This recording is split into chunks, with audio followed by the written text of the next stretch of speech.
So రాష్ట్రంలోని గ్రామ పంచాయతీ కార్మికులకు సంబంధించిన అప్డేట్ ఇది. సో గ్రామ పంచాయతీ కార్మికులు, పారిశుద్ధ కార్మికులు ఎవరైతే ఉన్నారో వాళ్ళకి గతంలో వాళ్ళ జీతాలు ఆ జీపీ అకౌంట్లో జమ అయ్యి అక్కడ నుంచి సెక్రటరీ చేయడం వీళ్ళ కథ కార్ఖాన ఉండే తలకే నొప్పి. ఇప్పుడు డైరెక్ట్ వాళ్ళ అకౌంట్లోనే పైసలు పడతాయట. సో పంచాయతీ కార్మికులకు చూద్దాం. పంచాయతీ కార్మికులకు ఇక అకౌంట్లలో జీతాలు. ఇప్పటికే బ్యాంకు ఖాతాల వివరాలు సేకరించిన పంచాయతీరాజ్ శాఖ గతంలో గ్రామ పంచాయతీల నుంచి చెల్లింపులు, పలు ఇబ్బందులు.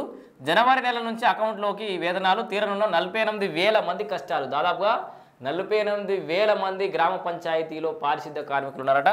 రాష్ట్రంలోని పంచాయతీ పారిశుద్ధ్య కార్మికులకు ఇక నుంచి నెల నెల జీతాలు వారి అకౌంట్లోనే పడనున్నాయి.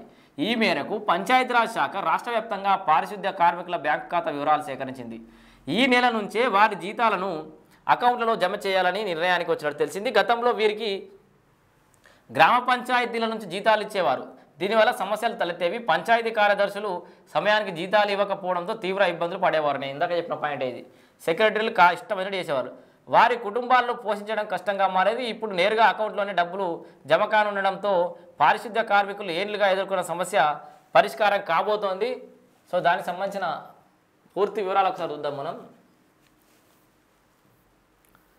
సో రాష్ట్ర వ్యాప్తంగా అన్ని గ్రామ పంచాయతీల్లో పనిచేస్తున్న పారిశుద్ధ్య కార్మికుల వివరాలను పంచాయతీరాజ్ శాఖ సేకరించినట్టు తెలిసింది. వాటిని ఈ పంచాయతీ వెబ్సైట్లో నమోదు చేసినట్టు సమాచారం. రాష్ట్రంలో 32 జిల్లా పరిషత్లు, 620 మండల పరిషత్లు, 12,769 గ్రామ పంచాయతీల్లో 48,000 పైచిలుకు మంది పారిశుద్ధ్య కార్మికులు పనిచేస్తున్నారు. దీర్ఘకాలికంగా సేవలు అందిస్తున్నప్పటికీ వారి వివరాలు ప్రభుత్వం వద్ద లేవు. దీంతో సేవలకు సంబంధించి సీఎం, మంత్రులు సమీక్షల సందర్భంగా స్పష్టమైన సమాచారాన్ని ఉన్నతాధికారులు ఇవ్వలేకపోతున్నారు. జీతాలు సరిగా ఇవ్వడం లేదని, పని భారం ఎక్కువగా ఉందని కొందరు కార్మికులు వెళ్ళిపోతుండగా వారి స్థానంలో కొత్త వారిని తీసుకోవడం లేదు.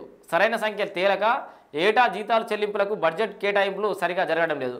ఒక్కోసారి 3 నెలల పాటు జీతాలు అందట్లేదు. ఈ సమస్యల నేపథ్యంలో వారందరి వివరాలు పక్కాగా నమోదు చేయాలని పంచాయతీరాజ్ శాఖ మొత్తానికైతే నిర్ణయించింది. ఇప్పటి నుంచి వాళ్ళ అకౌంట్లలోనే పైసలు పడతాయి.